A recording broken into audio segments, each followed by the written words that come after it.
Hello and welcome. I'm Cheyanne Daniels, race and politics reporter at The Hill. Thank you for joining me for our show, Walk to Freedom Turns 60, Miles to Go, a discussion on the March on Washington for Jobs and Freedom. The program is being put on in partnership with my podcast, The Switch Up, which you can listen to on Spotify, Apple Podcasts, YouTube, or wherever you normally get your podcasts. 60 years ago, the March on Washington for Jobs and Freedom saw Martin Luther King Jr. give his iconic I Have a Dream speech. Both the march and the speech were seminal moments, instrumental in the passage of the Watershed Civil Rights Act of 1964. But where does the fight for equal opportunity and civil rights stand today? Our speakers will tackle a number of issues exploring the evolution of achieving liberty and justice for all Americans. We have an incredible lineup of speakers today, but before we get to them, just a few quick housekeeping notes. You can tweet us at The Hill Events using the hashtag The Hill March on Wash.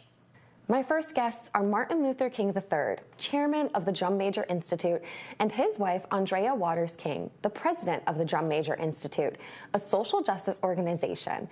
They're both passionate leaders in the global fight against inequity and injustice. Thank you both so much, Mr. and Mrs. King, for being here today as we celebrate and recognize and honor the 60th anniversary for the March on Washington.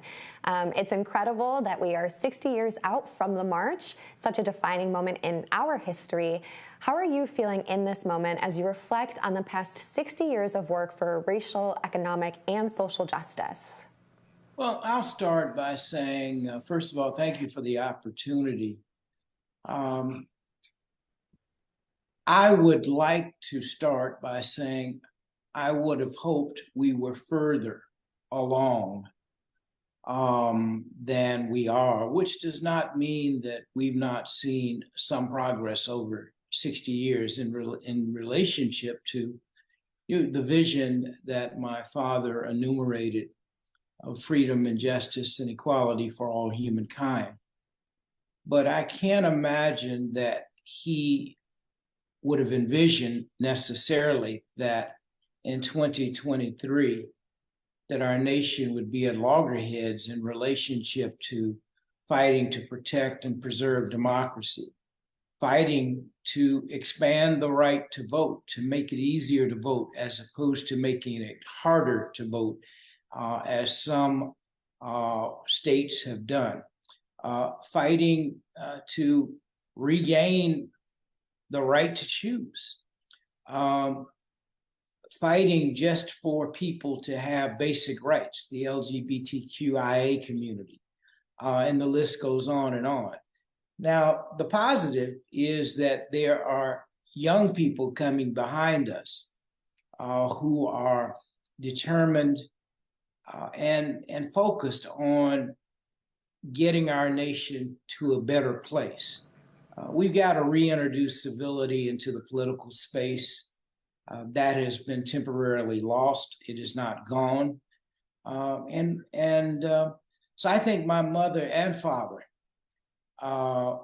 certainly would be proud of certain things, certainly be so proud of our daughter, their granddaughter, who in her own way is choosing to carry on. I agree. I honestly, I like to think of myself as a pretty hopeful person. And I would have to be honest that when we really are looking at this 60th anniversary, feeling very torn for all of the reasons that Martin mentioned.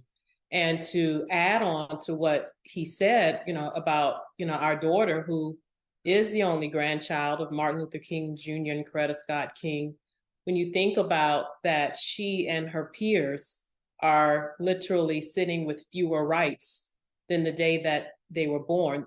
This generation, they've lost rights. And the reason that I say that is that she was born in 2008. In 2013, the Voting Rights Act, the crowning achievement of her grandparents' work, as well as all of those who worked with them, was basically decimated. And then when you look at in 2020, our home state here of Georgia, where she resides, was one of the states that passed initiatives to make it harder to vote rather than easier. And then when you think about the fact that here again in our state, there is an attack on diversity, equity, and inclusion being taught in school, and history being taught, clothed in attacks on critical race theory, which is something that's only taught to a few people that are in law school for a half of a semester. So when you look at the fact that here in the very state that her grandfather was born, history is being erased. And then, of course, when you look at last year in 2022, with the decision basically striking down Roe v. Wade, she, as a female, lost more rights for her reproductive freedom. So in a very real sense, this generation in their 15 short years have progressively lost rights, which is the antithesis of what a democracy, is and should be. We're in this moment of great change. We're seeing so many Black leaders stepping up. We're seeing record numbers of Black candidates running, as well as Black women running. But at the same time, I think about what we saw happen in Tennessee with state representatives Justin Jones and Justin Pearson. I think about the conversations that I've had, for instance, with Representative Summer Lee, the first Black woman elected to the House from Pennsylvania, and the disparities that they're facing in this time. Does it seem like we keep hitting a wall every time we're right there with progress? And how do we deal with that? You really almost have to understand that this scenario is not a sprint. I wish it was. It really is a marathon. And every time you think that we're there, my mother used to say, freedom has never been permanently given. Every generation must earn and actually move the pendulum forward. So, I always was hoping that maybe she was wrong, in a sense, because you would like to say, okay, we've done that, we're done. No, we're not. We have to get up almost every day and navigate through the world and really create the climate. I mean, that's probably more what's missing than anything else. We just kind of accepted a climate. For example, we've accepted a culture of violence. And so we see that emerging consistently, whether it's through video games, whether it's through movies and television, whether it's through music. And so until we create a different culture, a different model, I would like to see a culture, for example, of nonviolence, which teaches us how to live together without destroying personal property, which teaches us how to dialogue with one another without it going to the level of violence. And if we don't teach that, and we need to really, by the way, teach it from kindergarten all the way through high school and college, if we don't at least provide an alternative method of how to navigate through issues, we will destroy ourselves. We're almost at the point. Dad used to say, we must learn nonviolence or we may face non-existence. None of us want to get to that point, but we're at a critical point now where maybe people will say, you know what, there's a better way for us as human beings to coexist at a much higher level. But you cannot discount the work that was done back when George Floyd, back when Trayvon Martin was killed. All of these years, work has been happening, and we've made incremental progress, nowhere near where we need to be, by the way, but we have made progress. And I think you have to measure it that way. And also, finally, I would say that I know that if someone was to ask me, well, what do you think your father and mother would think? I think, quite frankly, they would be disappointed temporarily as we as a society exist. Now, the fact of the matter is that Dad lived, we would be on a totally different trajectory. He did not live to see his work complete. Therefore, we have a responsibility to work and create ultimately the climate for a better nation. He talked about America becoming the nation it ought to be, because many of us don't know when great was. I mean, great again. I don't understand that phrase, because I don't, in my knowledge, 50 years ago, not even that far, 60, 70 years ago, Black folk were being hung. But even in the 80s and 90s, Andrea worked on cases in the 90s where a young Black man had been hung. So how do you talk about greatness? You talk about the potential to become great, yes, but there was not a period that I know of where we were great. We exhibited moments of greatness, but we've not become great yet. We can become great, but we have to create that climate where every child can achieve their dreams, their goals. And that's what we're working toward. And let me add as well, we witnessed in 2020 the beginning of a racial reckoning in this country. And I think that not many of us are surprised to see what we're seeing, which is, let's be truthful, a white backlash. Martin's father talked a lot about, it's inevitable. You almost can set your clocks to whenever there's perceived progress, the inevitable backlash. And this country must deal with white supremacy. We have never fully dealt with it. We've gotten close on some levels. We've danced around it. And there's a way to do so in which it is healing, because it's not about collective guilt, but it is about collective responsibility. And I think in a certain sense, this wouldn't be a total surprise to Martin Luther King Jr. nor Coretta Scott King, because we have to remember that he told us that the next phase of the civil rights movement would be for genuine equality. But he also said that that would be a much more difficult phase, because when you're talking about integrating, lunch counter, when you're talking about integrating buses, as dangerous as that was, and we must never forget that people lost their lives in those battles. And he, as dangerous as those were, he knew that the next phase would be even more dangerous and even more difficult in challenging it. And that's where we are really as a nation and world. How do we all stand and work for genuine equality? One of the things that you touched on was that folks lost their lives for us to be in this next phase of the civil rights movement. And I think about all of those that we have lost from, of course, your father, but then Medgar Evers, Malcolm X, names that we know, of course, but then many more that we see during the Black Lives Matter marches.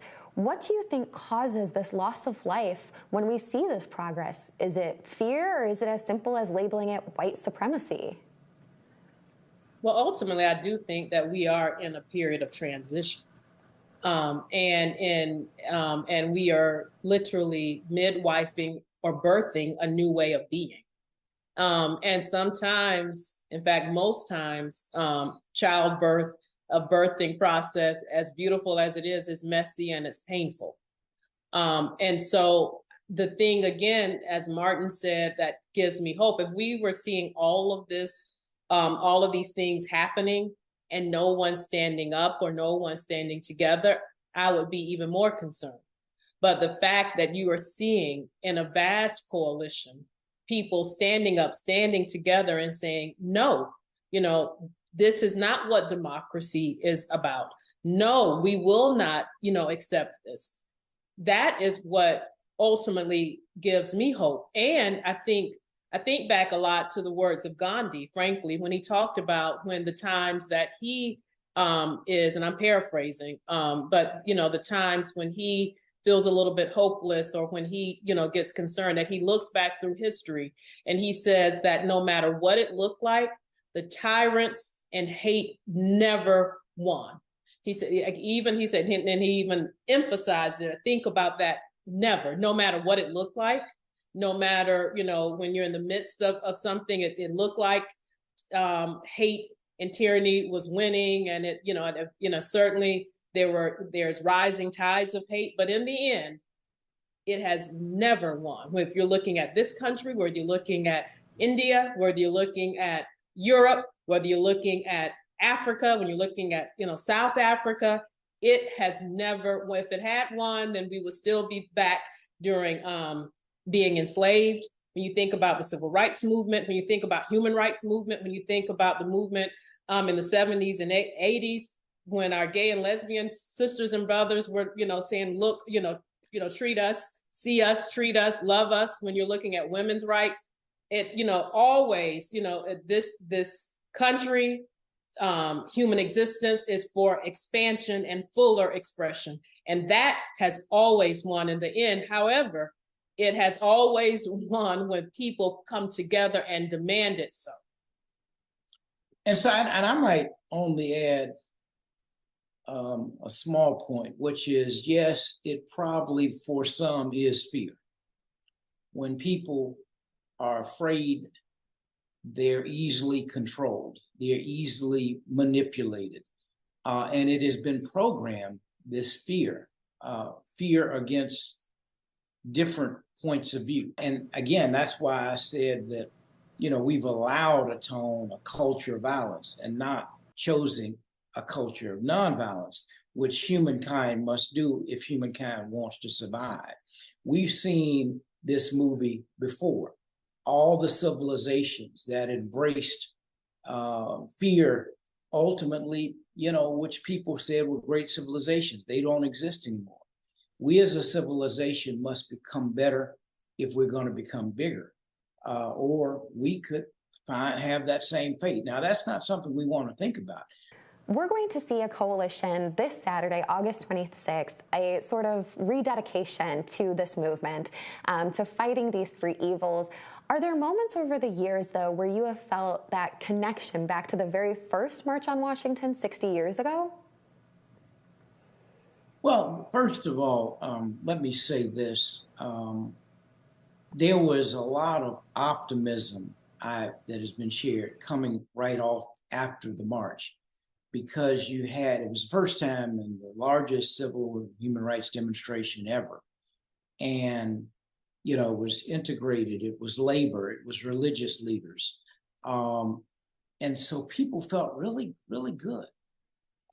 Andre talked about there's always this inevitable pushback. Less than 3 weeks after the march, the 16th Street Baptist Church bombing occurred. So it thrust people back into, okay, this was a great start, but we've got still work to do. Now, today, where we are 60 years later, it seems like we're all going in, not all, but a lot of people going in a whole lot of different directions. Our goal is to bring people together for an agenda that teaches us. Dad and Mom taught us how to disagree without disagreeing, being disagreeable. And we've lost that temporarily. We have to reclaim and recreate that climate. I think that, if you talk to anyone back there who was living as a young person, there are many people, even in our legislative halls of Congress. It's interesting to see that folks have come to various positions today, and they were at the March on Washington and inspired, but they didn't quite maybe truly engage in the message fully. They engaged in a different way. I'm not suggesting these are bad people. I think Mitch McConnell, for example, I believe was one of those who was at the March on Washington. So, a lot of people claim they respect and admire Dr. King, but they don't totally get and understand the vision and embrace it to create a more broad, nation for all. What's also interesting to me is, as this new generation and generations are taking the stage, one of my favorite signs that I've seen in the marches was in the 2020 march after George Floyd's murder. And there was a sign that said, my grandmother did it, and now it's my turn. And in a lot of ways, that, I believe, is the rallying cry for all of us, for all of us whose grandparents, parents, great-grandparents participated or wished they had participated. Now it's our turn to do so. I always say, if you think as always, has been a lot of debate of would you have marched with Dr. King? And everybody said that they would have. And, and it is all this discourse. And I always say, well, are you marching now? Because the stakes are just as high for all of us. When we learned about the March on Washington, we learned about the I Have a Dream speech. But what do you think was the overall message that your father wanted folks to take away from the march? As you gear up for this year's March on the 26th, is there a new message that we need to take away? Well, I don't think you can. Well, let me put it this way. There's always an ability to improve, but Dad's message, and one of the things I've said is, we hear with our ears, we listen with our heart. And what I mean by that is I have heard I Have a Dream thousands of times, but I've only listened hundreds. When I listen, I'm moved to tears. I don't care how many times I've heard it. When I'm listening is the only time that I'm impacted and I can't contain my emotions. If we can get our nation to hear and listen, we can perhaps make the changes to create a climate for freedom and justice and equality for all humankind. In other words, I don't know that message can be improved much. We just have to execute that message. And it resounds even maybe louder today than maybe it did, 60 years ago because of the particular climate and the conflicts in the world that we've got to navigate through. So in a real sense, I'm more encouraged because the coalition is growing and there are more people who are willing to say, look, we got to stand up, protect and preserve and expand not just our democracy, but in terms of, humankind in general. The courts, for example, which are challenging today in my judgment, we always used to go to the court for relief and expansion. Probably the first time in recent times where the court was used to retract and restrict was the Dobbs decision. And we've seen 2 or 3 things now. Just now beginning. Yeah, and this may just be the beginning of what the courts perhaps will do to try to turn the clock back. Again, that's based in fear.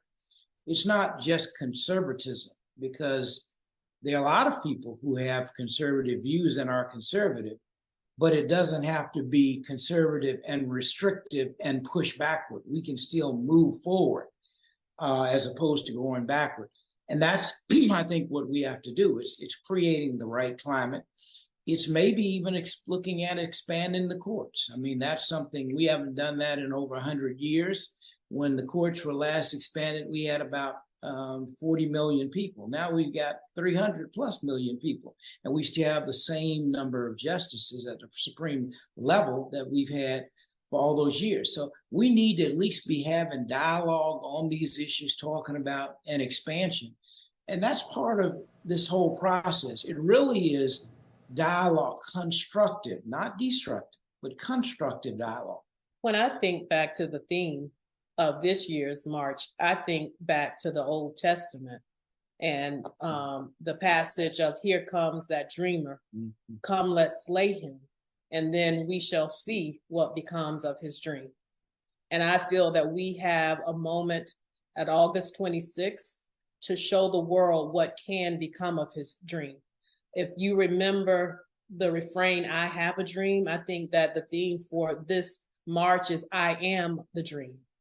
And if we are the dream, what are we going to do to make real that dream? And it really is up to all of us. Mm-hmm. And I would also encourage, and also we're saying that August 28th certainly is a moment again of rededication, of marking that date, but it's not the ending, it's the beginning. It's the beginning of us coming together. It's the beginning of us knowing and embodying and being the dream and making that real here in our nation and our world. Thank you both just so much for your time today, your insight. I'm so appreciative of you taking this time to chat with me, and I look forward to hopefully seeing you on the 26th. Thank you. Thank you very much. Thank you for all that you're doing. My next guest is Congressman Stephen Horsford, a Democrat from Nevada and chair of the Congressional Black Caucus. Thank you so much for being here, Congressman. Thank you for having me. So we are 60 years outside of the first March on Washington. Just tell me a little bit about what you're reflecting on in this moment. Well, as you stated, the 60th commemoration, it's really a continuation of the fight for jobs and freedom, for justice and equality, something that leaders before us, Dr. Martin Luther King Jr. and others, set as the priority for our country to live up to. And we're still fighting today to honor the commitment, the vision, the legacy of the 60th anniversary march. I'm proud to join with my colleagues from the Congressional Black Caucus who will be participating on the march on Saturday. The actual anniversary commemoration will be on Monday, but the march will be participating in Washington, D.C. This Saturday. Yeah, and you know, one person that I think everybody thinks of at this moment is, of course, the Reverend Dr. Martin Luther King Jr., but also I can't help but think of John Lewis, who at the time was in his 20s, and he got up on that stage and he spoke on behalf of the Student Nonviolent Coordinating Committee, and he had some strong words, including for the Kennedy administration. And, you know, of course, we know that he would go on to be a champion for voting rights, especially in the House of Representatives, and I know that that's something really important to the CBC, especially this year. Can you just touch on why voting rights are so instrumental when we think about the March on Washington and the work that you guys are doing this year? Yeah. Well, thank you for lifting up the late Congressman John Lewis, who will always remain as my hero and a civil rights icon for the work that he led as a civil rights leader, as a young student. It's always going to start with the young people, and throughout his career as a public servant in the House of Representatives. And as you noted, democracy is fragile. It's under attack. We are living through a moment right now when there are efforts to undermine education, particularly public education. The stacking of our courts and the decisions that are being made by the federal judiciary, including the United States Supreme Court. And then the most important right and institution within our democracy, which is our voting system and having fair and free elections, which sadly we are seeing being eroded by state legislatures, by now a four-time convicted former president of the United States, and others who still cannot agree that they lost the election in 2020. And yet we have another election that we need to prepare for and make sure is secure and protected. Absolutely. And, you know, you touched a little bit on this, but I think one thing that is undeniable this year is there's been some debates over how to teach about Black history, about how to teach about or recognize Black identity. How does that, in your opinion, is it affecting how the CBC is approaching this commemoration this year? Well, earlier this year in April, I convened a national summit on democracy and race. The Congressional Black Caucus convened leaders across the country in Washington. During that time, we talked about the issues from the erasure and the rewriting of history, including Black history, which is U.S. history. The undeniable fact that slavery is not a benefit that somehow helped people acquire skills, no matter what is suggested by Ron DeSantis and others in Florida. But beyond that, it's also the attacks on the expulsion of representatives like Justin Jones and Justin Pearson out of Tennessee for speaking up for their constituents who want to be safe from gun violence in their communities. It's as I said, the packing of our federal judiciary. And that is why after that summit, we announced and just concluded, in fact, a summer of action called Democracy for the People through the Congressional Black Caucus Institute. And we traveled the country. We hit about 14 cities. Again, we will commemorate that at the 60th anniversary. And what we did is we had town hall meetings. We talked directly to the people that we represent. We had organizing sessions to help people understand their power and agency in this moment and to really empower them with the tools and the resources that they need to organize in their local community, including to help with voter registration and voter turnout for next year. But nothing matters more than people understanding that this democracy belongs to all of us. It's not some archaic thing that only applies to a certain few, to the well-connected and to the well-off. It includes all of us. And the institutions of our democracy are the fundamentals that we're working to defend in this moment.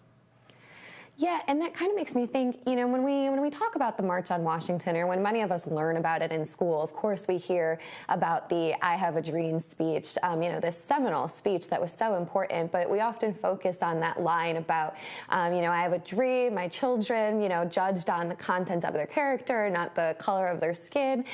Looking back on the march, do you think that there are messages perhaps that we overlook that maybe we want to talk about or bring up more this year as we're looking at some of these attacks on Black history?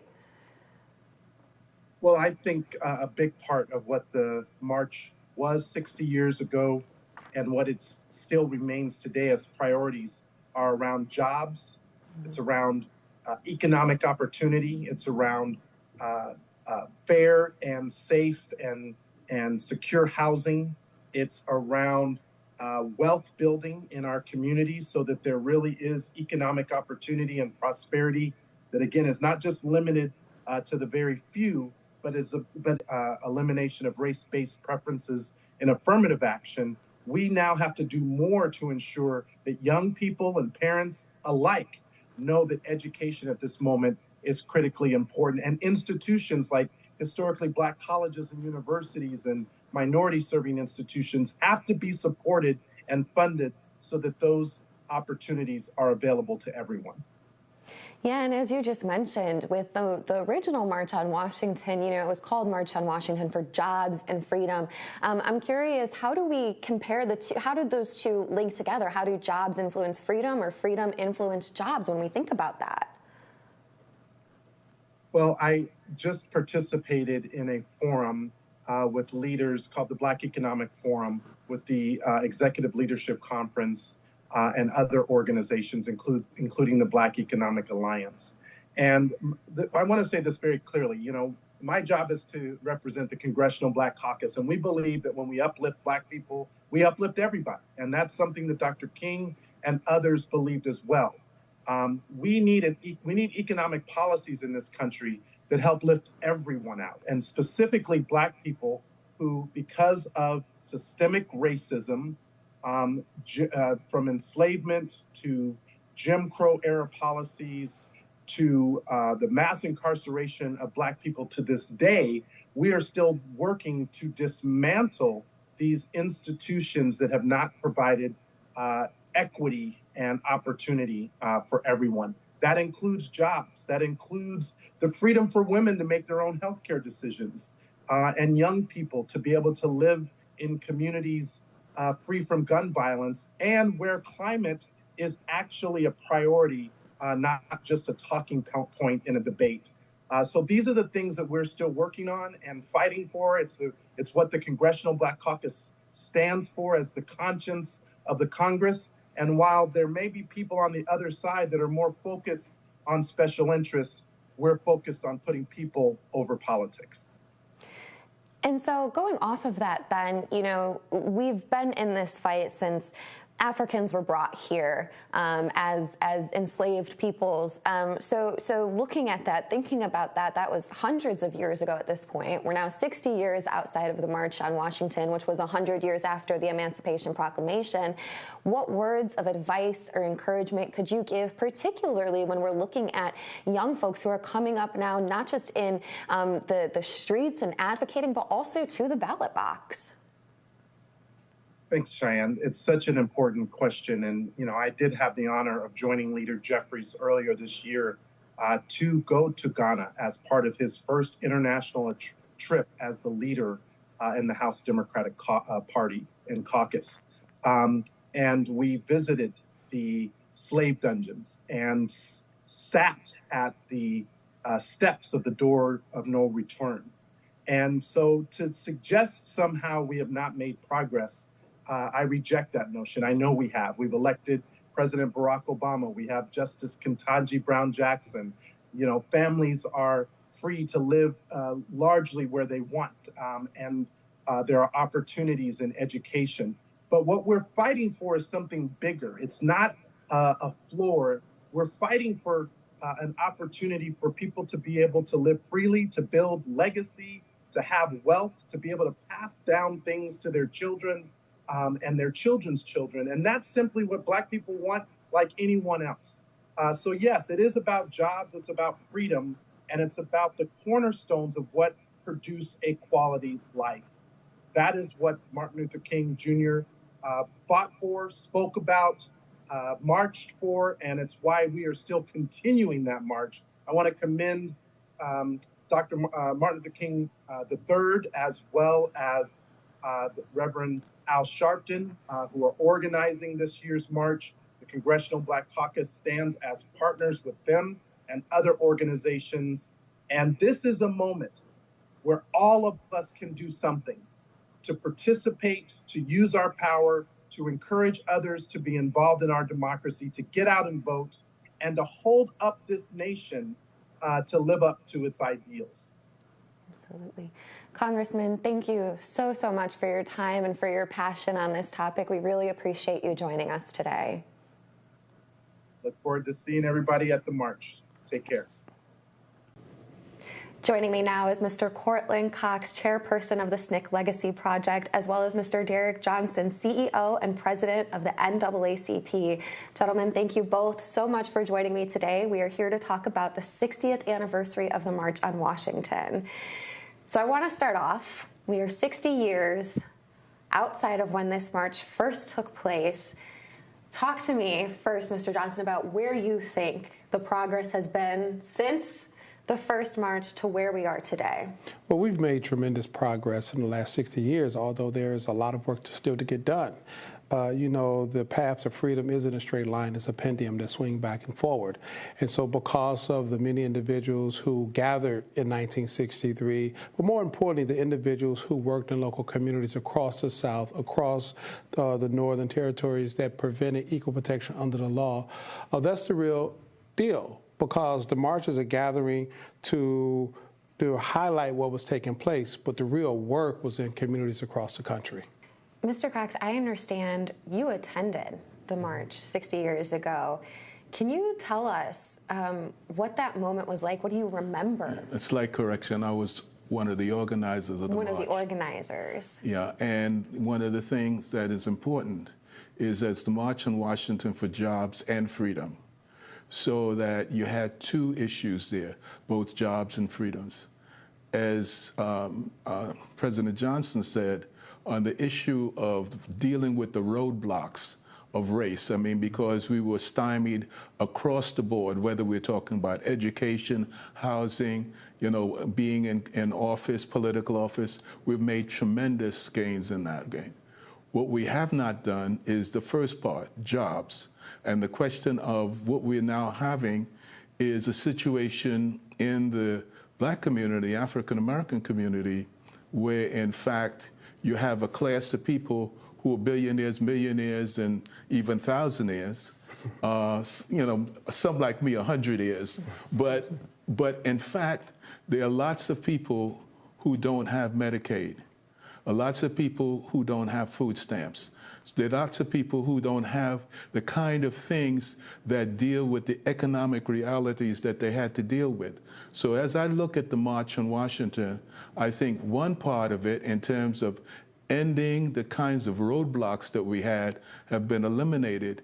But the whole question of jobs really is a lot to be done. I'll stop there. I can talk about the day, but I'll stop there if you have another question. Yeah, and I wanted to follow up on that because I think when we think about jobs and freedom, what's the connection between the two? How does jobs influence freedom, or freedom influence access to jobs? Yeah, I mean, at the end of the day, the people who define the society, right? The people who define what is accessible and so forth, determine how things go.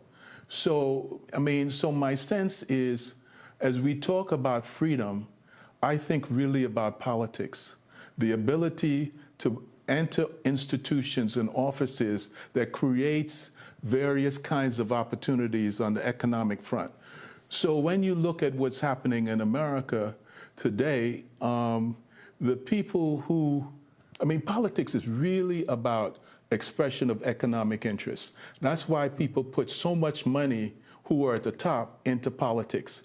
And the problem is that the people at the bottom don't have the clout in the institutions that will make a difference in terms of their ability not only to access jobs, but to access government services. Mm-hmm. So in Mississippi and a number of places in the South, they refuse to deal with giving people Medicaid,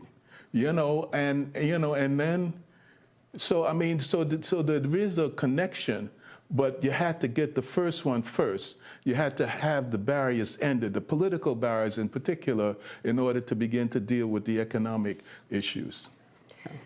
This is something I know that the NAACP has been discussing since its inception, is about particularly jobs, about generational wealth has come up, particularly when we talk about access to education.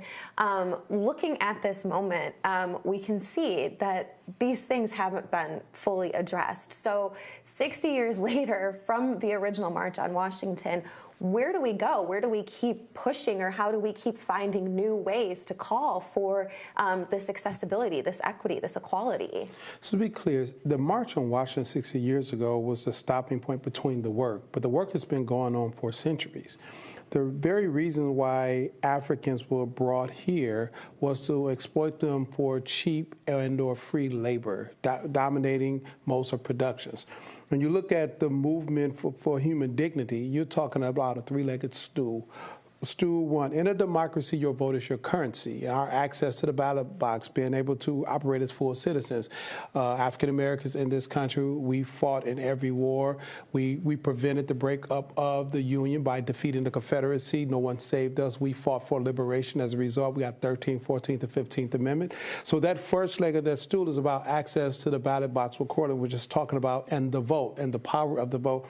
That second stool was about the aspiration of the future, making sure there was access to a public education system. So if you look at the Southern landscape particularly, the creation of public schools was the result of African Americans getting elected to office in the 1800s, and one of the first policy considerations was the creation of public education across the Southern landscape.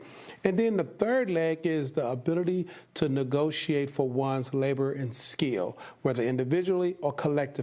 That's a three-legged stool of the movement in this country for Black people, and it's been going on for centuries, not just 60 years. The March on Washington was a culmination of many individuals and leaders coming together. It was intergenerational, so you had the senior leaders like Philip Randolph, you had individuals in between age like Barry Rushes, and you had Corlin and his counterparts of Student Nonviolent Coordinating Committee members who all came together to highlight that this country had not fulfilled its commitment as guaranteed in the Constitution. So 60 years was a stopping point, but the fight will continue to go on as it had gone on prior to the March on Washington. There is no community more American than Black Americans. Despite all of the reneging of the promise, we still hold true to making democracy work is one of our primary responsibilities, and to ensure equal protection under the law. The beautiful thing about Cortland and the SNCC veterans, they focus narrowly on how do we empower more young people. You know, it's fascinating. He talked about the experience once he turned 30, he realized he was old. And that's how he treats the movement. Once a young person who's active, once they turn 30, he's looking for the next group of individuals, because we have to keep the pipeline of young activists to understand that they have a voice and a vote, and that they're owners of government, and they should never be victims of government. I think about a lot of what we're seeing right now politically, both at the federal level, at the state level, when it comes to voting rights and attempts to suppress particularly Black voters. I think about some of the decisions, as you mentioned, that we've seen come down from the Supreme Court, but even decisions, for instance, on limiting what parts of Black history can be taught in schools. How does this affect this type of conversation when we're talking about bringing up the next leaders, when we talk about continuing to push forward with this movement? How do these moments affect that ability to do those things? Well, it just rekindles the concept, what Colin said earlier, that we are in the fight. We are in the fight to ensure that individuals are not put in office who run counter to what the future of this country should be, because they try to move us back to 1950s reality. You know, you think about the March on Washington, three things important came out of that. You had a group of individuals who went to the march, and they left, and they doubled down their dedications, and they went to a state like Mississippi. Cortland was one of those people, and they created a real strategy, because they realized, although the march was important, significant, and it felt good for some, but the people are going to go back and live in the same hell they left from. Right? And out of that, you get Freedom Summer. Out of that, you get the challenge to the Democratic Party and the notion of who will have access to the vote. But also out of that was the free speech movement and the women's suffrage movement. All of these things came out of it because it was a true demonstration that we individually have agency to give rise to what was necessary. And because of Freedom Summer, you get the 1965 Voting Rights Act. Because of Freedom Summer, you have the concept of community health centers all across the country now. Because of Freedom Summer, we recognize that the movement must be community-centric, not egocentric. It's never about the one person or the one speech. It's about the collective whole, putting in the work to ensure that equal protection under the law is afforded to everyone. Mr. Johnson, you said something I want to come back to about it's not about the specific individual or a specific speech. And I know at the March on Washington, the part that everybody talks about, that we all learn about in school, is that was the moment we heard Dr. Martin Luther King's I Have a Dream speech. But what else, and Mr. Cox, perhaps you want to address this, what else about that march or even about that specific speech do we overlook so often when we talk about that moment? The speech I remember most is John Lewis's speech. Because when there were 250,000 people out there, John Lewis, Jim Foreman, myself, had to change John's speech because the Kennedy administration opposed his speech, because he was critical of the Kennedy administration. And one of the things about the speech in 1963 was he called for one person, one vote, which was a radical concept. But when I listened to King's speech, and there were all things going on there. I mean, when I was up on the stage, Marlon Brando was up there, and James Baldwin, and Charlton Heston, and every movie star you can think of, Harry Belafonte, Sidney Poitier. So it was hard for me to do both John's speech and look at all this going on and listen to Mahalia Jackson talk about, egging King on, tell him, Rev, tell him. And so there were a lot of things. But when I looked at the speech after, because I really couldn't understand it while all these things were going on, I think King answered the question that most white Americans were saying. And every time we did something, they would say, "What do you Negroes want?" And King said, "We have a dream that's deeply rooted in the American dream." And in the speech, we focus on the dream And the true essence of the speech is there's a promissory note called the Constitution, and we took it to the steps of justice, and it came back insufficient funds. That the very promise of this nation to its citizens, and we are human, we are citizens, are coming back to us insufficient funds. That's the fight we're in today. That's the fight that we must protect and continue moving into the future. Because at the end of the day, the march symbolized an intersecting point of local people and many others who were local leaders coming together, agreeing that this nation must recognize African Americans as Americans, and that we were entitled to all of the promises of the Constitution. That's the significance of the moment. It was the stopping point between the work, because people left there and they continued the work. Let me just point one other point about the march. The march was organized in less than 90 days. Yes, wow. Less than 90 days. Brought 200,000 people here. I mean, the morning when I got up and I was walking the mall with Bayard Rustin, and we saw nobody. And Bayard turns around and said, what do we have here?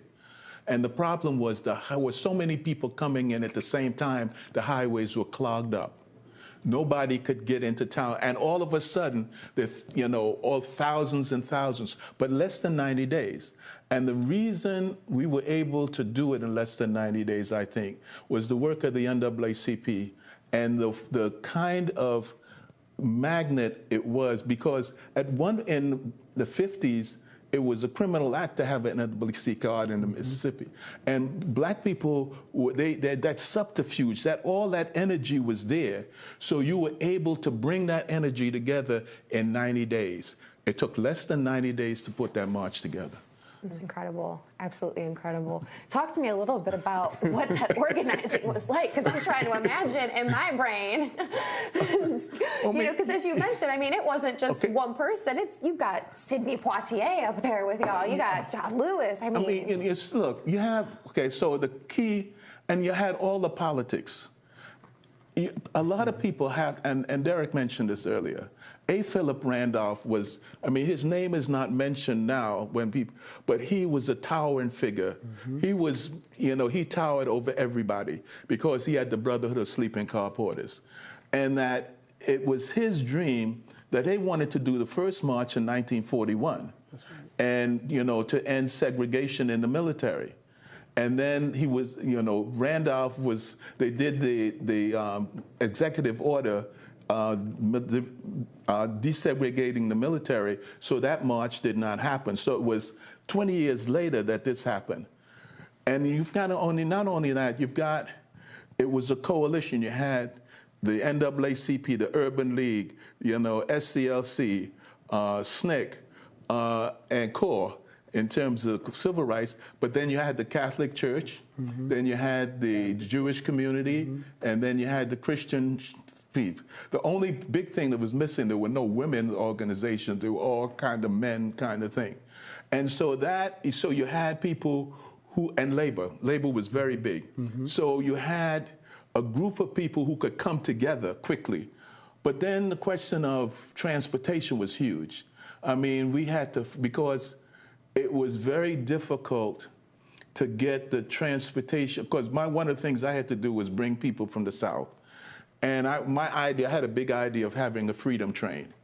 And, because traveling in the South was very difficult at that time. So I figured if they were all in one place on the train, it would be easier. But we couldn't get there. The railroad people didn't want to do it. And so we had to hire buses. But people, they came in school buses. They came in car. They just took because it's very dangerous traveling on the roads in the South. So, you had literally an explosion of people saying, and to quote Fannie Lou Hamer, people being sick and tired of being sick and tired. That was the energy that brought people to the march in less than 90 days. They were sick and tired of being sick and tired. Was there a moment at all during the day when you're there, when you're up on stage?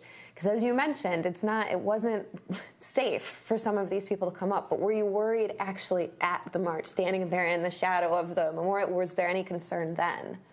I mean, we were so far up. I was up on the stage in Lincoln Memorial, so it was hard for me to interact with and see people. I mean, one of the things that happened is, and I'm sure people are embarrassed, that people were so energized. You know, it was supposed to be the leadership, you know, holding hands and you know, and being in front of the march. People started marching without the leadership, so they had to run and catch up with them. Because people were just, hey, we're here to make our statement. And this is not about leaders, not because King called us, it's not because, you know, Roy Wilkins called us, not because, you know, Jim Farmer called us or anybody. We're just sick and tired of being sick and tired. And I know we're running close on our time, but I wanted to ask, because I know August 26th, there's going to be another march here in D.C. that's acknowledging, commemorating, continuing the march from 60 years ago. But as we've talked about today, it's more than just marching. It's more than just hitting the streets and putting our signs in the air. Where do you want to see? I know we have an election coming up, 2024, which for some folks feels far away, but for a lot of us, it's tomorrow. It's right around the corner. Where do you want to see young folks putting their time and energy into outside of marches like what we're going to see on the 26th? For the NAACP, everything we're doing is in preparation for November 2024. Everything. Because that election would define the future of America in ways in which no other election has defined the future. Who sits in the White House will determine if we're going to be a country looking forward, embracing the diverse population that we have grown to become, or will we have someone sitting in that seat seeking to make us a 1950 reality, which is impossible to do, which will cause harm to far too many communities. For young people, them understanding what that truly means to their future. For young African-American kids, for young people, it would either allow you to advance a future that's consistent with what your interests are and your talents develop to be, or it would limit your possibilities. That's what's at stake. November 2024 is not a long way away. It is right around the corner. And for young people, we must engage, because that election will determine the future of this country and the opportunities for young people in our community. I think that there's quite a few people, both black, brown, white, who will say, well, there's nothing left to fight for. We had a black president. We're good, right? Like, we hear that a lot. Oh, you guys had Obama. Aren't you fine now? Aren't you happy? Oh, you have Kamala Harris. You have Ketanji Brown Jackson. They can name these names. Mm-hmm. How do we tell folks the fight isn't over? There's still more left to do. For many people, they just look at their surroundings. Until we close the disparity gaps, the dealing with income, education, opportunity, there's more to fight for. You know, when you think about that three-legged stool I talked about earlier, access to voting is the paramount. We have many states and governors who are trying to limit access to voting for African Americans and other communities.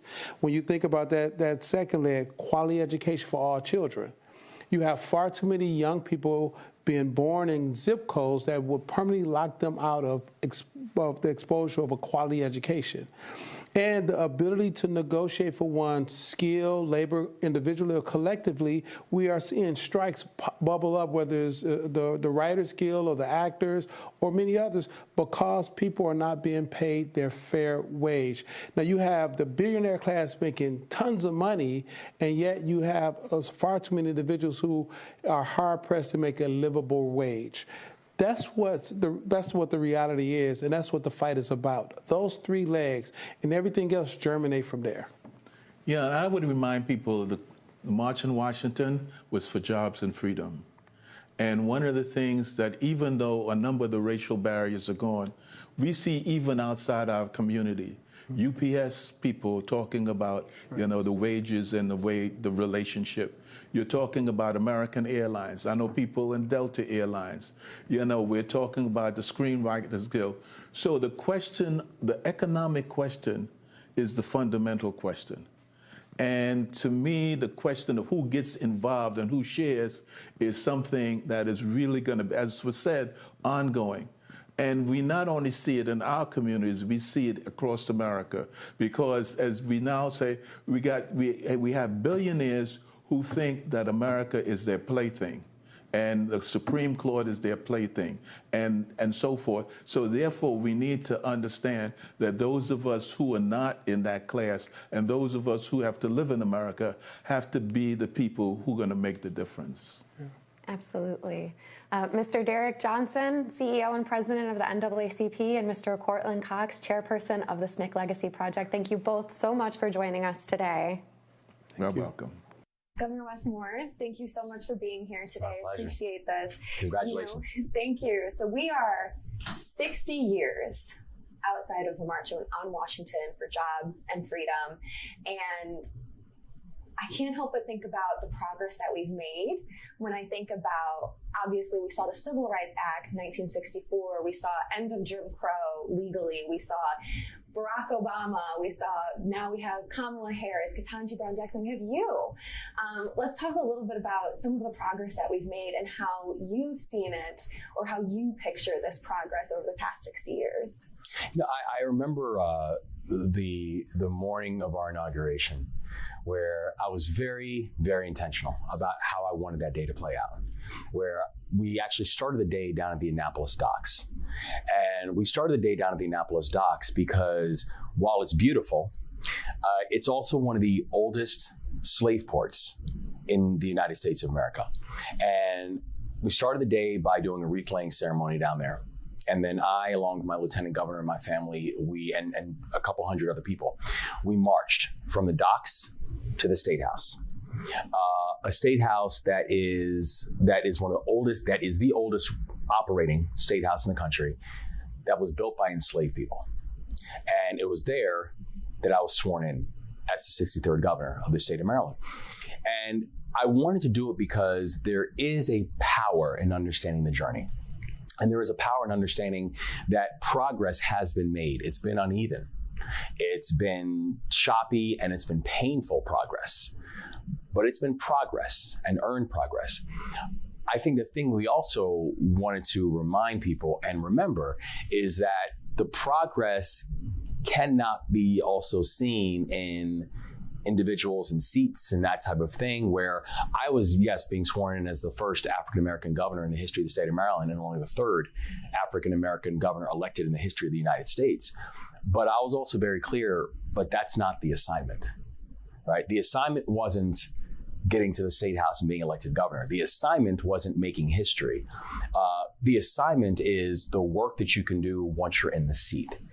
And that's the focus that I think that we've all tried to keep when it comes to, now that you have a moment when the policies that in so many cases have both elevated and also diminished.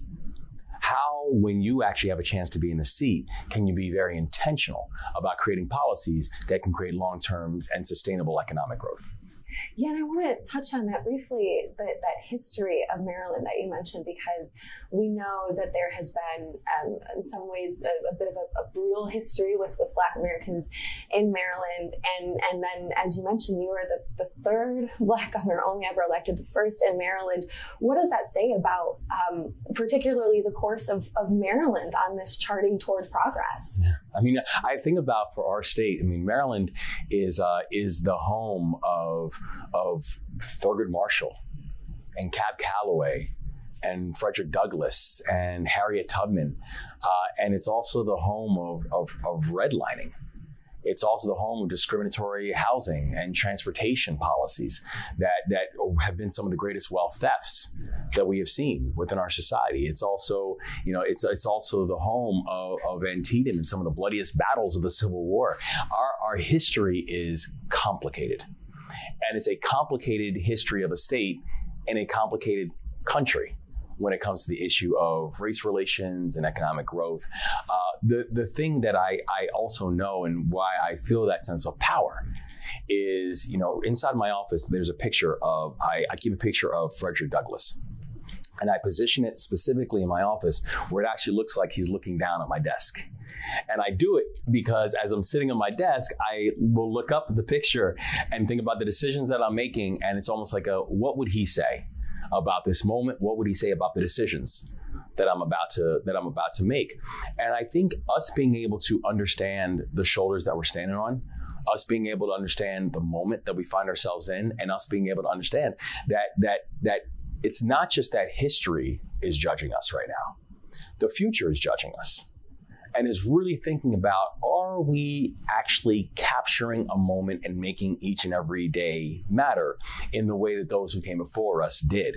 And so I think that is both it's both a burden that we have in the state of Maryland that I know is not unique to the state of Maryland, but there's some unique qualities of the history of inequity in the state of Maryland. Yet at the same time, I think it is that weight that actually creates the opportunity for us to be able to do some powerful things going forward. You know, I'm looking at, we're here 60 years again, and even though we've had this progress, I think, as you mentioned, we're in a very, I would say, precarious moment at this time where we're seeing these successes. But at the same time, we're also, I think, watching a little bit of a battle play out right now, especially when it comes to our culture and Black history and Black culture and Black figures. You know, we're seeing violence perpetuated against Black Americans, both physically and politically at this point. We just recognized the 1-year anniversary of the shooting at the Top supermarket, while we're also watching book bannings around the nation and predominantly GOP-led areas. What is this moment as we're fighting for progress, but also finding hindrance in other areas? How do we reconcile with that? I think we have to reconcile by being very intentional about pushing back. You know, our history is our strength. Our history is our foundation. Our history is the thing that reminds us every single day that nothing is impossible. That no matter what it is that we are facing, you can look back at your history and understand, both as a nation, but also for African Americans and people of color and anyone who's been part of marginalized communities as a people, that the progress that has been made has been hard fought. And you might see dark days right now, but I can guarantee this: those who came before you saw dark days too, and they persevered. And because they persevered, we're able to stand here in our presence. And I think the danger that we're seeing of the banning of history, the book bans, and I would say it's not even just what we're talking about when it comes to Africans. It's not just the fact that we have districts now that are banning Beloved and banning The Bluest Eye and banning books against Hank Aaron. Right? It's not just that. It's when we're watching the banning of books about the Holocaust. It's when we're watching students under investigation because they're writing book reports on Stonewall. It's why we're cutting curriculum about Japanese internment camps. When you are doing that, it's not, and there's this excuse that's being made that, we're doing it because we don't want students to feel discomfort, or we don't want students to feel guilt. That's not true. It's not that. It's not that they don't want certain students feeling guilt. It's that they don't want all students feeling empowered. Because when you know your history, nothing intimidates you. I don't flinch. And I don't flinch because I know my history. I know where I come from, and I'm proud of where I come from. And that's why I approach the world in the way that I approach the world. And all we're simply asking is that for every single person, regardless of their background, regardless of their family lineage, regardless of who they are in their own skin, I want them to walk through life feeling empowered. I want them walking through life feeling welcomed. I want them walking through life feeling supported. And the best way you can do that is by making sure that they know the shoulders they are standing on. If you do that, nothing is impossible. And so I think we have to be aggressive when it comes to this, because it's not just it's not just anti-intellectual, right? It's past that. It's actually beginning to deteriorate the fundamental strength that we have in our communities that's going to give us the power in order to move forward in a productive and a consolidated way. You talk about being aggressive when we see some of these policies. What does that look like to you? Well, I think it looks like a few different things. One is I think we have to be able to strengthen laws that prohibit this.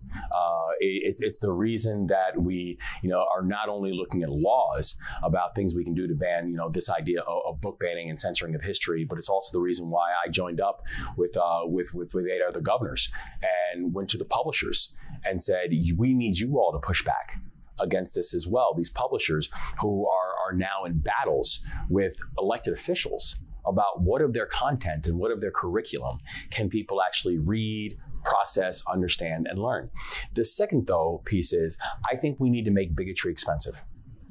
I think when you have states that are doing things like book banning, I think when you have states that are doing things like restricting a person's right to be able to have reproductive health, I think we need to make bigotry expensive. And so for businesses that are doing business in those states, for people that are choosing to do conferences in those states, for teachers who now are under investigation for educating their students, I say this: come to Maryland. Come to a state that welcomes you. Come to a state that actually embraces all people and aspects of its society. And for those who are choosing to restrict rights, for those who are choosing to restrict knowledge and restrict access to information, I think we need to make we need to make their decisions very expensive, because they will watch businesses, they will watch individuals, they will watch their citizens choose to go elsewhere. Make bigotry expensive. One thing that I think about at this time, as we're approaching the march, the history of the march, we think about one of the phrases that continuously comes up recently is Martin Luther King's infamous, famous, iconic, legendary phrase about the moral arc of justice. It's long, but it bends toward justice. Mm-hmm.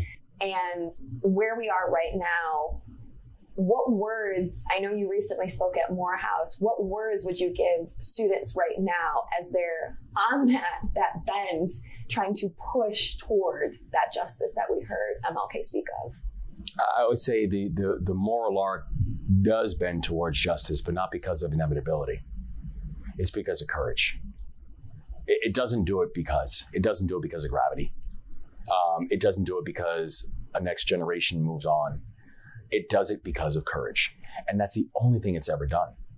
When you think about every single movement that has taken place, every single bit of progress that we have seen, there's one thing that's always tied to it. It's names of people, right? It's people who actually chose to make that progress happen. You can't understand whether we're talking about women's suffrage, whether we're talking about the civil rights movement, whether we're talking about the Love is Love movement. There are names attached to it, names of heroes and sheroes, right? Of people who decided enough. And I am willing to give it all in order to make sure that our society can be better.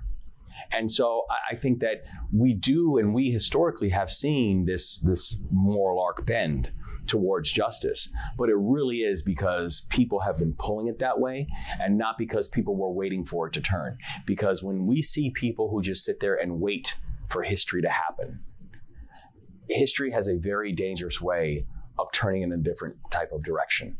And so we've got to be active participants in our democracy. We've got to be active participants in our future, because that's how progress actually happens.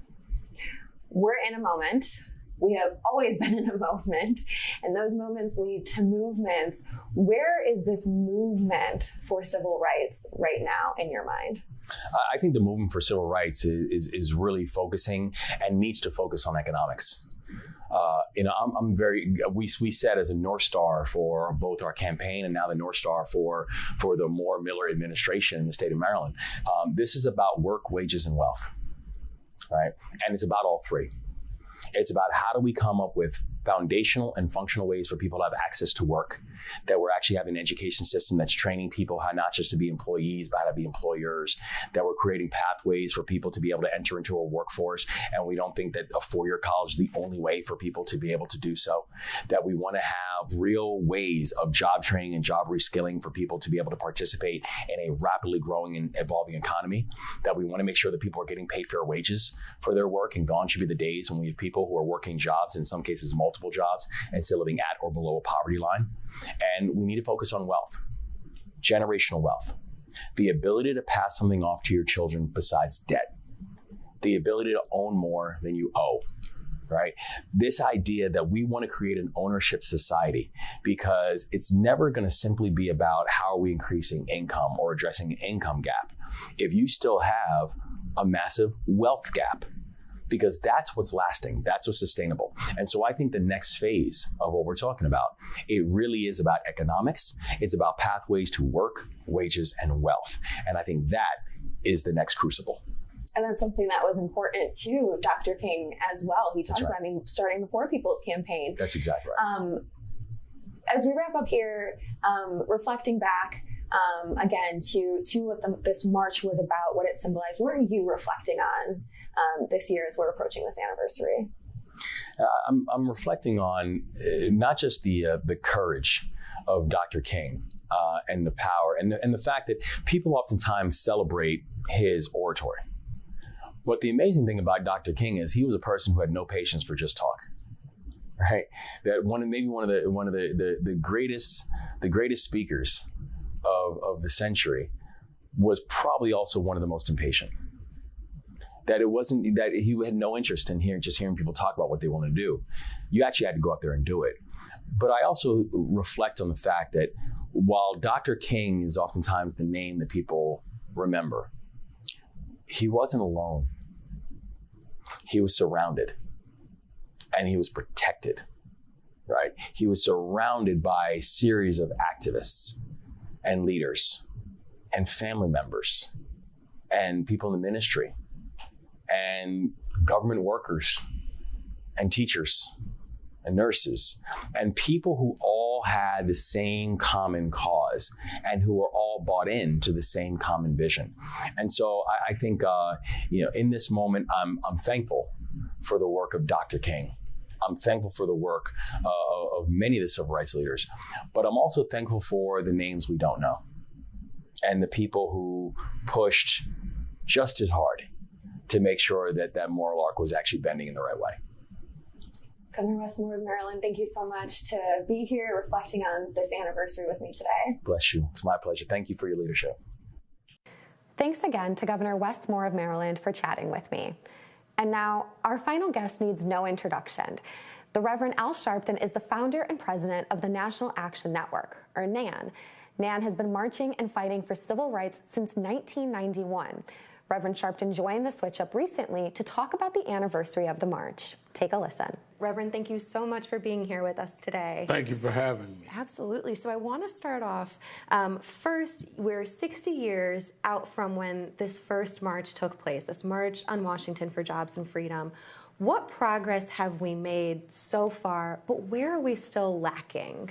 We, in 1963, when they had the march, they were marching at a time that there were still laws of segregation in the South. There was the strict Jim Crow that governed life in the country. Even in the North, there were aspects of it. There was the denial of the right to vote in most parts of the South for black people. There was, of course, therefore, the social ramifications of that. That march in '63 came after there had been student sit-ins and there had been the assassination of Medgar Evers that June, and there had been things leading up to A. Philip Randolph, the labor leader, calling this march, and the NAACP, National Urban League, Dr. King and the Southern Christian Leadership Conference, they called them the Big Six, came together. And that march demonstrated the mass outrage of people of what was going on at that time.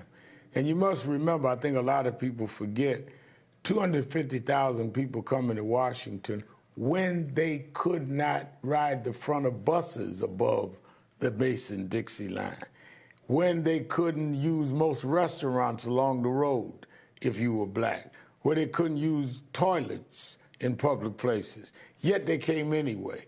So I think that mass outpouring showed the nation the outrage people had, which I think helped lead to the 64 voting rights, the Public Accommodations Act, the Civil Rights Act, which was only a year later, and then the Voting Rights Act 2 years later. We made progress. We now have, in effect, taken Jim Crow down. The Public Accommodations Act, the Civil Rights Act, where now in 60 years later, we can fly first class, not only ride the front of a bus, we can check in 5-star hotels if we have the money. We have public accommodations for the most part. We have the right to vote. We've elected a black president and re-elected him. We now have a vice president who is a woman of color, black woman. We have black corporate leaders. We have black billionaires. We have blacks in mainstream entertainment. So to say we haven't made progress is not true. But if you look at the en masse numbers, we are just as unemployed statistically. We almost double that of whites. We still have, in many states, the erosion of voting rights, where it's making it more difficult to vote. I think what really stands out to me that you were just highlighting is how multiracial this march on the 26th, as you said, continuing the march for the 60 years is going to be. And that's absolutely incredible. I'd like to hear from you what, in this moment, the spirit of this march is. You mentioned, 60 years ago there was frustration, there was anger. How do you see the spirit of this year's march comparing to the one 60 years ago? There is a lot of concern and some anger. When you wake up one morning and you're a woman and you no longer have the right to decide your body, that can cause anger. When you wake up one morning and have been told that some of your student debt is forgiven and the Supreme Court says the president can't do that, that could lead to anger. When you wake up one morning and all of a sudden the fact that your family, because you were a certain color, couldn't advance in education, so there was going to be affirmative action to try and equalize that gap in terms of being locked out of higher education. And all of a sudden they say, no, you can't do that. And they say that it is against the 14th Amendment to deal with the question of race. Well, then how do we deal with the racial gap? We're not behind because there was something genetically wrong with us. We're behind because by law, government-enforced law, we couldn't go to certain schools. We didn't have access to certain things. So all of that ends, that could lead to anger. Our job is to channel that anger into constructive activism rather than destructive, saying we're going to just explode or implode.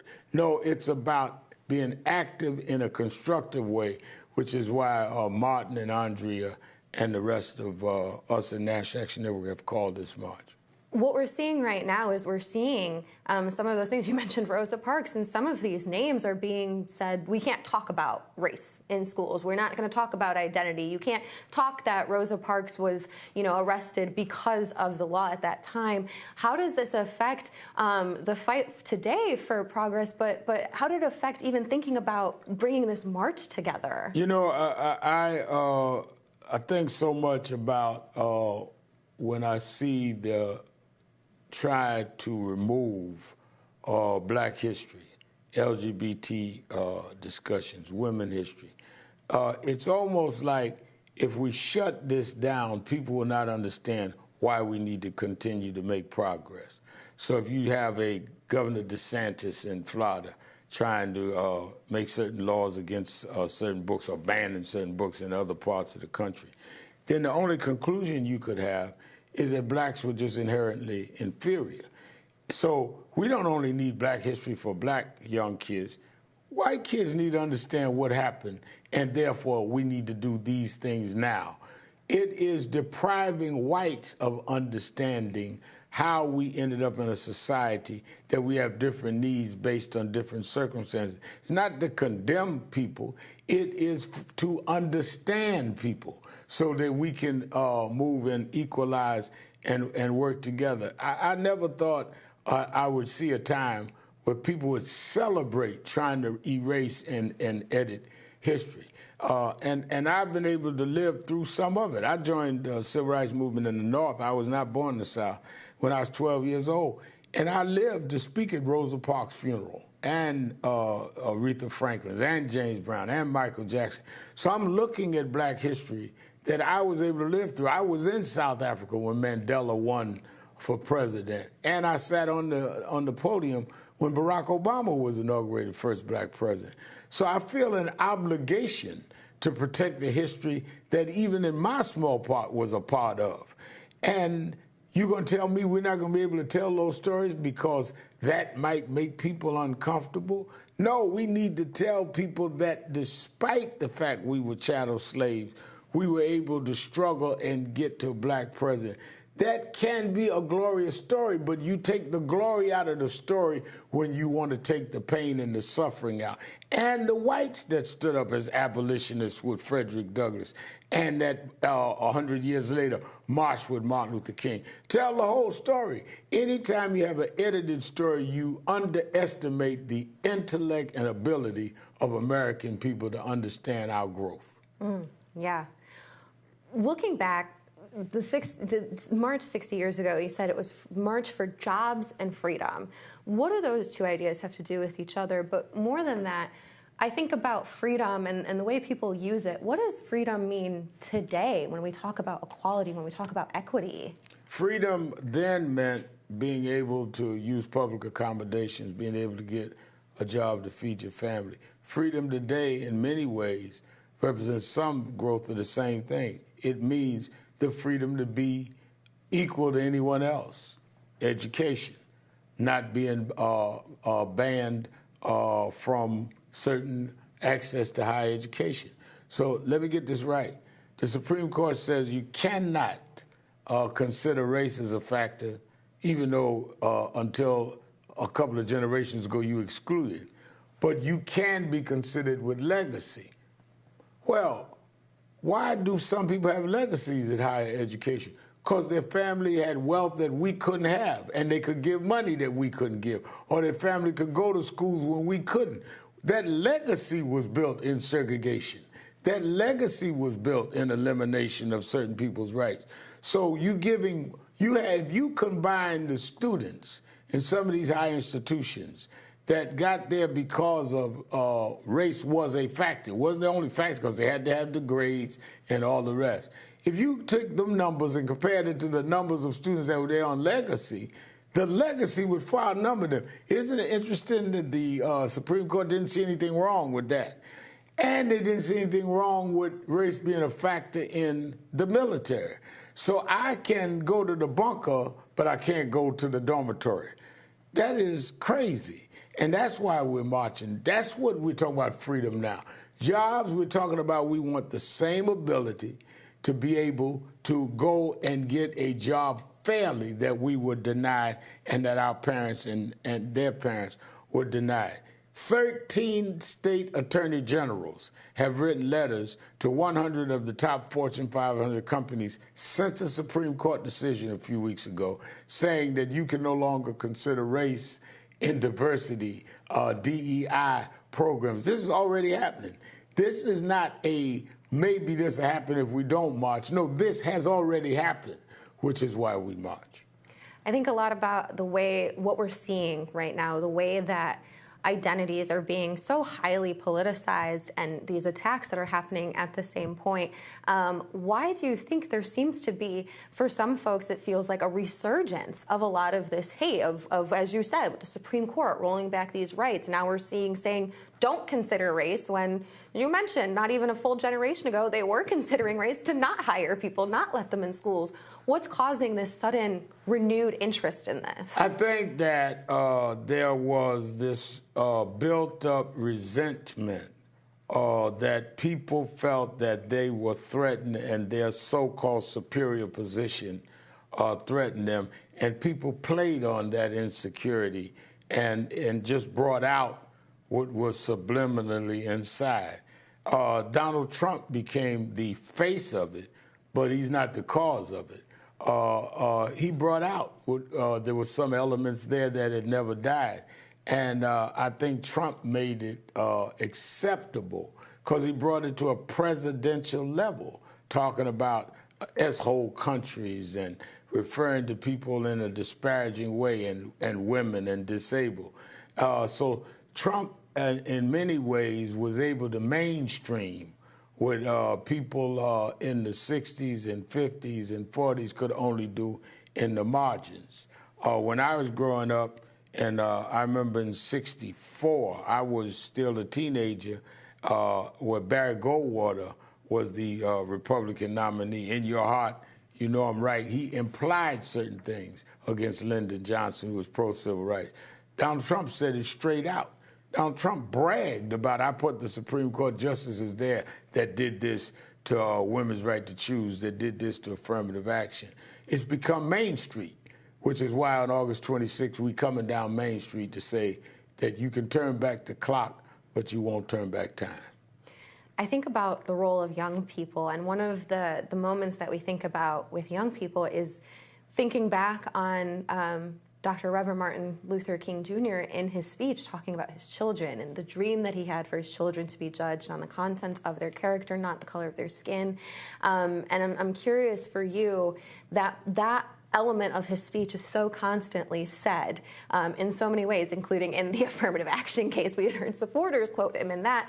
But what from that speech, in your mind, is overlooked at the same time when people are pulling that quote out? I think that, you know, I'm a preacher and been one since I was a child. The I have a dream part, and in part of what you quoted, was the climax of the speech. What people miss is the meat of the speech, the content. He talked about, first of all, why was the march at Lincoln Memorial? And why is ours at Lincoln Memorial? Why wasn't it at the Washington Monument or the Jefferson Memorial? If you look at the speech, he said 100 years ago, 1963, 100 years ago, 1863, Mr. Lincoln, Lincoln Memorial, we're in the shadows of Mr. Lincoln. You signed the Emancipation Proclamation. You promised that we'd have equality. You promised freedom. Washington didn't make that promise. Jefferson didn't make that promise. That's why we go to Lincoln Memorial. That's why he went 100 years later in '63. That's why we go in there in 2023. What we miss is he said that America has given us, Mr. Lincoln, a promissory note that has bounced in the Bank of Justice. We missed that part. We are living in a time where we're asking America to live up to your promise.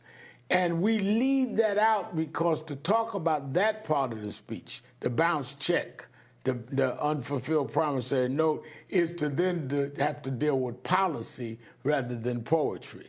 We like the poetry. I have a dream. My four little children, that's good poetry. But what about the bounce check?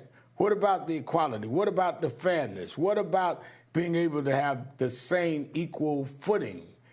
That challenges us to do something. And I think, you know, Mrs. King, his widow, that Martin III, when we became close and worked together for the last 25 years, his mother spent time kind of helping all of us, especially we get some of our rough edges off. And she used to say that don't just talk about the end of the speech, talk about the whole speech. And it's that content that we intend to drive on August 26th. My last question for you. We have been in this fight, I think about, Frederick Douglass. You can go all the way back to the time that our ancestors were brought here. And as you yourself mentioned, you have been part of this movement since you were 12. What words of advice or hope or encouragement can you give folks today, in spite of attacks that we're seeing on Black history, on Black bodies, on Black voting rights? What do you want folks to feel, particularly coming out of your march? The movement is a struggle, and the struggle is about a long-distance run. It's not going to be a 50-yard dash. So if history teaches us anything, you're going to make an advancement, and they're going to try to push you back. And you got to get used to the rhythm of struggle, forward, back, and keep going forward, back, and expect that. We were elated when Barack Obama was elected president. Never thought I'd see that in my lifetime. But it was followed by Donald Trump, which was the antithesis of that. We should have expected there was going to be some answer. So you don't not only give up because they push back, you expect to push back. So now you come with the answer to the pushback. That always happens. Dr. King, we started this conversation. Dr. King and others 6 years ago had their march. You know what happened right after the march? About a month and a half after the march, after 250,000 people, this tremendous march, I Have a Dream speech, they bombed the church in Birmingham and killed 4 girls during Sunday school. They could have said, after all of that, how could you do that? But they said, we're going to wipe our tears and keep going, and they still got the Civil Rights Act less than a year later. So there's going to be reaction. You prepare for the reaction, and you got to be stronger in your action than whatever reaction come your way. So yes, it is very precarious times that we're in, but look at where we came from. In 100 years, we went from being property where we didn't even know our names. Our names are the names of our slave master. I went and we researched it, the New York Daily News. My family was owned by Alexander Sharpton in Edgefield, South Carolina. I don't know my name. I know the name of my slave master. But I took his name in going out of the White House and negotiating for our people. That's a long journey in a century. We must continue that journey. You can't give up. We are stronger than they think we are. The only weakness we have is if we have a self-image of our being weaker than we really are. Thank you so much to the Reverend Al Sharpton here talking about the March on Washington, but more than that, leaving us with a wonderful inspirational message on how we continue forward. Reverend, thank you so much for your time today. Thank you for having me. And that brings us to the end of our program. A big thank you to all of our guests and to all of you for watching. For those of you who missed any of the conversations this afternoon, we will have video from the event up on our website, thehill.com, shortly. And please remember to subscribe to the Switch Up podcast.